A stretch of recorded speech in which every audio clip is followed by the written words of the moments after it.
Students, हम class 12 का पहला चैप्टर कर रहे हैं सॉलिड स्टेट और उसका टॉपिक है जो आज हम स्टडी करेंगे types of crystal unit cell.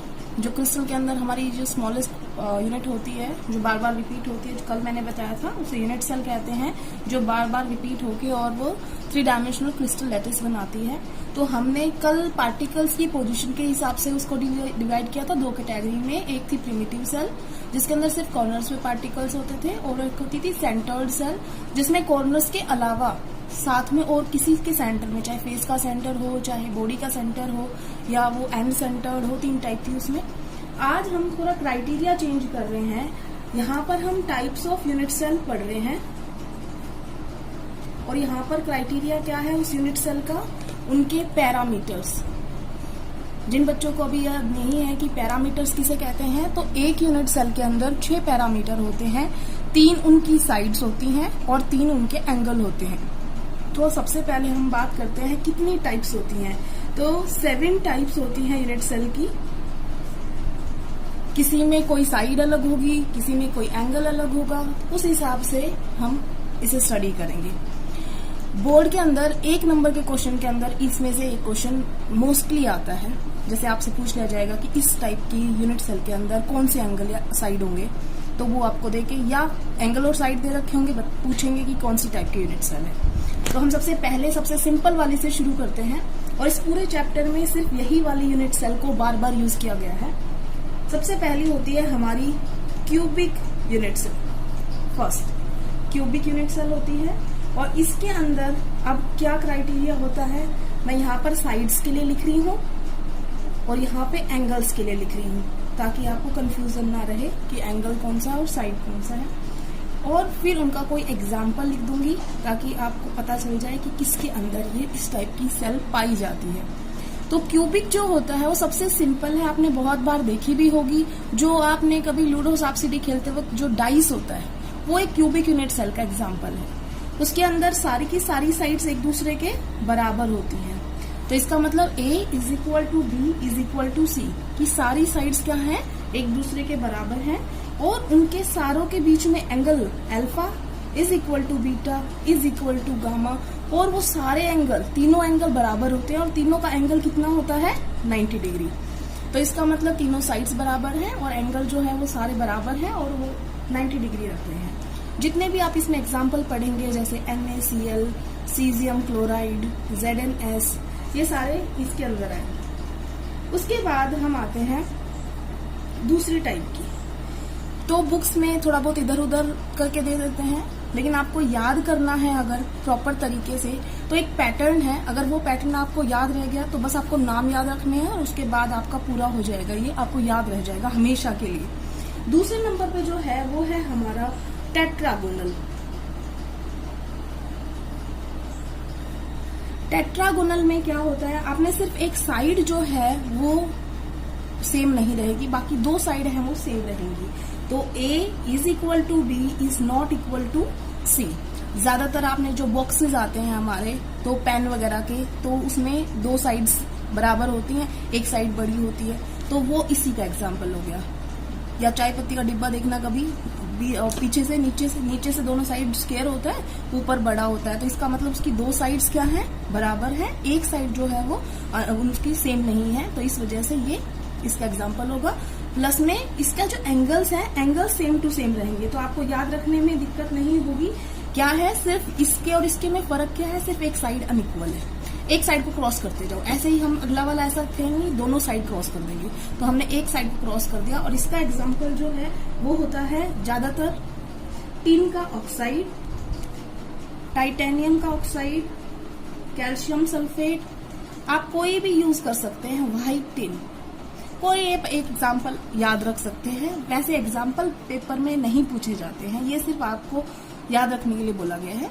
Paper में सिर्फ इनके साइड्स और एंगल्स और इनका नाम, इसी को लेके ही क्वेश्चन आता है, एग्जाम्पल पर नहीं आता कभी भी। फिर भी हम याद रख लेते हैं। तीसरे पे आते हैं हम। तीसरा है ऑर्थोरोम्बिक। ऑर्थोरोम्बिक यूनिट सेल में अब जैसे मैंने बोला कि पैटर्न में चल रहे हैं हमने एक साइड अनइक्वल की, अब हम सारी साइड्स अनइक्वल कर देंगे। A is not equal to B is not equal to C and angles are all are equal and they are equal to 90 degree. तो अब इसका एग्जाम्पल हम ले लेंगे, नाम से ही ले लो इसका एग्जाम्पल, ऑर्थोरोम्बिक। तो इसका नाम इसी से ले लिया हमने एग्जाम्पल। रोम्बिक सल्फर होता है, सल्फर की फॉर्म होती है, एलोट्रोप होता है, उसके अंदर जो क्रिस्टल की शेप होती है वो इससे यूनिट सेल से ली हुई है। या आपने नाम सुना होगा बेरियम सल्फेट, उसके जो क्रिस्टल होंगे वो इससे मैच करेंगे, इस यूनिट सेल से बने होते हैं वो। अब हम बात करते हैं चौथी टाइप की। चौथी टाइप जो होती है, अब देखो हमारी सारी साइड्स कट चुकी हैं, अब हमें ऐसा लेना है जिसके अंदर अब एंगल में प्रॉब्लम है। तो ये आ गया हमारा मोनोक्लिनिक। मोनोक्लिनिक के अंदर अब क्या होगा, सारी साइड्स तो पहले ही हम अनइक्वल कर चुके हैं कि हमारी सारी साइड्स तो अनइक्वल हैं ही, लेकिन अब एक एंगल भी चेंज हो गया। दो एंगल जो हैं वो तो है 90 डिग्री, लेकिन जो बीटा एंगल है वो 90 डिग्री नहीं है। इसका मतलब दो एंगल तो सेम है 90 डिग्री पर, एक एंगल 90 डिग्री पे नहीं है। मोनोक्लिनिक। तो मोनोक्लिनिक के अंदर इसी के नाम से इसका एग्जांपल आ जाएगा मोनोक्लिनिक सल्फर। सल्फर की एक और एलोट्रोप फॉर्म है मोनोक्लिनिक सल्फर। उसके बाद अगर दूसरा एग्जांपल इसमें बेरियम सल्फेट था, इसमें sodium sulphate Na2SO4 decahydrate 10H2O। उसके बाद हम आते हैं पांचवे पे। अब देखो ये जो होती है ये सबसे कॉम्प्लेक्स होती है। सबसे कॉम्प्लेक्स बनाना भी इसको आसान नहीं है। अगर हम एक कोई मॉडल तैयार करें तो इसको बनाना मुश्किल है। क्यों मुश्किल है? सारी तो साइड्स अनइक्वल करनी है, वो तो कोई बात नहीं, कर भी लें सारी साइड्स अनइक्वल, लेकिन सारे एंगल जो है वो अनइक्वल है। मतलब अल्फा एंगल बीटा के बराबर नहीं होगा, बीटा वाला गामा के बराबर नहीं होगा, कोई भी 90 डिग्री नहीं होगा। तो कोई एंगल बराबर नहीं है। और इसका एग्जाम्पल है, आपने कॉपर सल्फेट के बारे में सुना होगा, स्काई ब्लू कलर का होते हैं इसके क्रिस्टल। तो उसके अंदर जो यूनिट सेल होती है वो ये होती है ट्राइक्लिनिक टाइप की। ये तो हो गए 5 जिनको आप इजीली याद कर सकते हो। 2 थोड़े से अलग होते हैं, उनको लिखते हैं अब हम। हमारा 6 जो है, 6 है हमारा रोम्बोहेड्रल। रोम्बोहेड्रल का एक दूसरा नाम भी है ट्राइगोनल। ये बिल्कुल सिंपल है। जो आपने क्यूबिक फॉर्म ली थी ना, आप ये समझ लो आपके पास ये क्यूब था, आपने प्रेशर लगा दिया उसके ऊपर, उसको जोर लगा के टेढ़ा कर दिया। अगर आपके में मान लो इतना दम है, हमने टेढ़ा कर दिया किसी चीज को, मान लो आपने सिर्फ कागज से बनाया था वो, तो अब साइड तो बराबर ही रहेगी। आप चाहे टेढ़ा कर लो, आपने वो चीज थी, मान लो ये थी, इसको थोड़ा टेढ़ा कर दिया तो ये चीज ऐसे चली जाएगी। मान लो ये आपकी बराबर की है, ये साइड्स थी आपकी, यूं थी पहले क्यूबिक के लिए 90 डिग्री एंगल, ये वाला था ना 90 डिग्री एंगल साइड्स। अब आपने क्या किया, उस पर धक्का लगा दिया, धक्का लगा दिया तो अब ये क्या हो गई, टेढ़ी। साइड तो उतनी रहेगी ना, तो A = B = C, ये भी ठीक है। लेकिन जब आपने धक्का लगाया तो इसको भी उतना ही धक्का लगा है, इसको भी, और अगली साइड को भी, और अगली साइड को भी। इसका मतलब सबको बराबर लगा है। तो वो 90 डिग्री एंगल तो नहीं रहा, लेकिन alpha = beta alpha = beta gamma is not equal to 90 degree. वो क्योंकि यहां से हमने क्या कर दिया, उसको थोड़ा सा प्रेशर लगा के तिरछा कर दिया। तो आप ये समझ लो क्यूबिक को आपने थोड़ा टेढ़ा कर दिया। तो क्यूबिक को टेढ़ा करने से क्या आएगा हमारे पास, रोम्बोहेड्रल और ट्राइगोनल। इसका एग्जाम्पल सिनाबार आपने सुना होगा, मरकरी की और होती है, उसका एग्जाम्पल लेंगे। 7th सबसे लास्ट है। 7th जो होता है वो आसान है याद करने में, ये आपने बहुत बार सुना भी होगा। इसका नाम हेक्सागन सुना है, उसी से नाम है हेक्सागोनल। हेक्सागोनल कैसे होगा, अब पहले आपको हेक्सागन पता होना चाहिए। कैसे होता है हेक्सागन? हेक्सागन मतलब ये वाला, ये हमने एक बना ली। अब एक हेक्सागन ऊपर है और एक हेक्सागन नीचे है, ये सारी साइड्स तो दूसरे के क्या है, बराबर है। जैसे फॉर एग्जांपल ये हमने कोई हेक्सागन बनाई, ये हमने एक हेक्सागन बनाया और इनको हमने जोड़ दिया, तो जो ये यूनिट सेल बना ये हेक्सागोनल यूनिट सेल है। अब जो ये साइड्स हैं A और B, ये तो दोनों क्या हो गई, 2 साइड्स जो हो गई वो बराबर हो गई।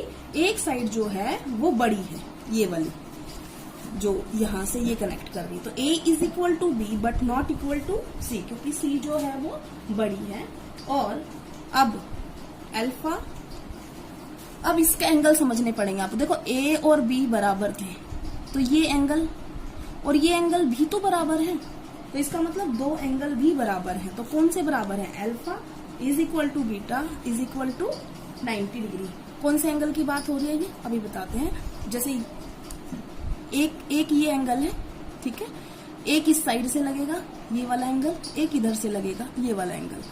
तो ये एक साइड से ये वाला एंगल कितना है? देखो दिखाई दे रहा है आपको 90 डिग्री। इस ऊपर वाली से ये सतह है, जैसे ये मान लो आप हमारा हेक्सागन है, अगर इस पॉइंट से हमने लगाया तो देखो ये कैसे एंगल आ रहा है 90 डिग्री। और ये हमारी बी साइड से भी जो एंगल आएगा ये भी कितना आएगा 90 डिग्री। तो दो एंगल हमारे पास कैसे आ गए 90 डिग्री। लेकिन जो ये हेक्सागन है इसके अंदर कितना एंगल होगा इसको आप निकाल सकते हो। आप सर्कल बनाओ, मान लो आपको नहीं पता ये एंगल कितना है, तो इसके आप भाग करोगे तो कितने भाग हो गए? 360 को कितने से डिवाइड कर दे हम? 3 से डिवाइड कर दो, कितना आ गया 120 डिग्री। हेक्सागन का जो एंगल होता है वो कितना आ गया 120 डिग्री। तो गामा जो है वो 90 डिग्री नहीं है, वो कितना है 120 डिग्री। तो जो ज्यादातर आपने इसकी शेप बनाते वक्त हम ग्रेफाइट की ऐसी शेप बनाते हैं हेक्सागोनल रिंग्स बना के। तो ग्रेफाइट के अंदर जो क्रिस्टल के अंदर यूनिट सेल है वो हेक्सागोनल यूनिट सेल है। तो एक बार मैं दोबारा से रिवाइज कर रही हूँ इसको। 7 टाइप्स की हमारे पास क्रिस्टल के अंदर जो यूनिट सेल पाई जाती है वो 7 टाइप्स की होती हैं। उनके पार्टिकल्स की पोजीशन के हिसाब से हमने पहले डिवाइड किया था, ये हमने इसका पैरामीटर्स के हिसाब से डिवाइड किया है।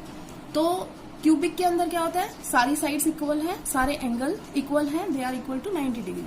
टेट्रागोनल में एक साइड को हमने अनइक्वल कर दिया और बाकी सब सेम है। ऑर्थोरोम्बिक में हमने दोनों साइड्स को अनइक्वल कर दिया। इसका मतलब कोई भी साइड एक दूसरे के बराबर नहीं है, बट एंगल जो है वो 90 डिग्री है।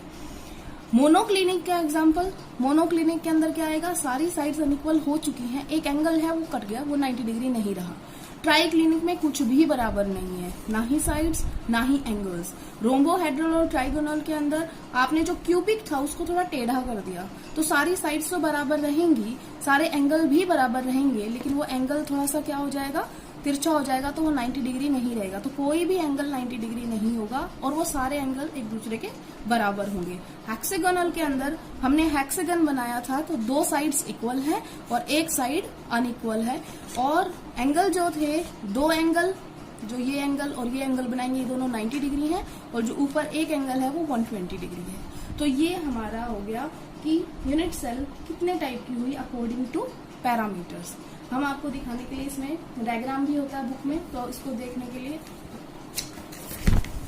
ये क्यूबिक आपको दिखाई दे रही होगी। ये क्यूबिक के हमने एकदम क्यूबिक का देखो, ये साइड बराबर है, देखो ये एक साइड है, ये एक साइड है, ये एक साइड है, तीनों साइड बराबर है। तो A is equal to B is equal to C, सारी बराबर है तो तीनों को A लिखा हुआ है। एंगल सबके अंदर कितना होगा 90 डिग्री, जैसे आपको इसमें दिखाई दे रहा है। ये क्यूबिक है, दिखाई दे रहा है। तो A, B और C सारी बराबर है, सबके बीच में एंगल कितना है 90 डिग्री है। दूसरी वाली पे आते हैं हम, टेट्रागोनल। तो देखो ये वाली साइड और ये वाली साइड, दो साइड हो गई ना, एक A और एक B, दोनों साइड क्या हो गई बराबर, और एक साइड क्या हो गई अनइक्वल। बाकी एंगल तो कितना रहेगा इनका 90 डिग्री। तीसरी टाइप पे आते हैं हम, ऑर्थोरोम्बिक। अब ये साइड छोटी है, ये B साइड हमने थोड़ी बड़ी बनाई, C और भी बड़ी बना दी, तीनों अनइक्वल हो गए, एंगल लेकिन कितने हैं सारे के सारे 90 डिग्री। अब इसके बाद आते हैं मोनोक्लिनिक। मोनोक्लिनिक का ये एग्जांपल है, A छोटा है, B अलग है, C अलग है, लेकिन अब ये दोनों तो है 90 डिग्री, लेकिन ऊपर थोड़ा सा क्या कर दिया, उसको तिरछा बना दिया, तो ये 90 डिग्री नहीं है, एंगल चेंज हो गया, एक एंगल हमारा चेंज हो गया। अब आते हैं हम ट्राई क्लिनिक पे। ट्राई क्लिनिक में कुछ भी बराबर नहीं था, देखो A और B और C ये तीनों तो अलग अलग हैं ही। अब ये जो एंगल है तिरछा कर दिया इसको, ये अलग एंगल है, ये अलग एंगल है और ये अलग एंगल है, तीनों अलग अलग एंगल है। अब बात करते हैं रोम्बोहेड्रल की। मैंने क्या कहा था आपको, क्यूब को प्रेशर लगा के टेढ़ा कर दो, ये क्यूब था, इसको प्रेशर लगा के टेढ़ा कर दिया, तो ये साइड ये साइड ये साइड सब बराबर है, तो A is equal to B is equal to C। Angle भी सारे बराबर है क्योंकि बराबर ही तिरछे हुए हैं, लेकिन वो 90 डिग्री नहीं है, नहीं ना 90 डिग्री, तिरछे हो गए हैं थोड़े से, तो ये वाले एंगल सारे बराबर होंगे और ये 90 डिग्री नहीं होंगे। बस हमारी हेक्सागोनल आई थी, हेक्सागोनल के अंदर ये दो साइड्स हैं, एक और ये दो, ये दोनों बराबर है, A is equal to B था but not equal to C क्योंकि ये लंबाई की तरफ था। उसके बाद हमने एंगल बताया था, A के साथ जो एंगल बनाया वो 90 डिग्री है, B के साथ बीटा एंगल बनाया वो 90 डिग्री है। अब जो ये C के साथ ये बन रहा है, ये वाला कैसा है 120 डिग्री, जो हेक्सागन के अंदर बन रहा है। तो इसमें 2 साइड्स इक्वल है, एक अनइक्वल थी, 2 एंगल इक्वल है, 90 डिग्री के बराबर है, और गामा जो है वो 120 डिग्री के बराबर है। आज का हमारा ये हो गया types of unit cells according to the parameters. तो आज के लिए यही है। आपने बुक में जो मैंने तरीका बताया है इस तरीके से अगर आप लिखेंगे तो आपको बिल्कुल याद रहेगा। तो आप अपनी नोटबुक में इसे लिख लें। Thank you class.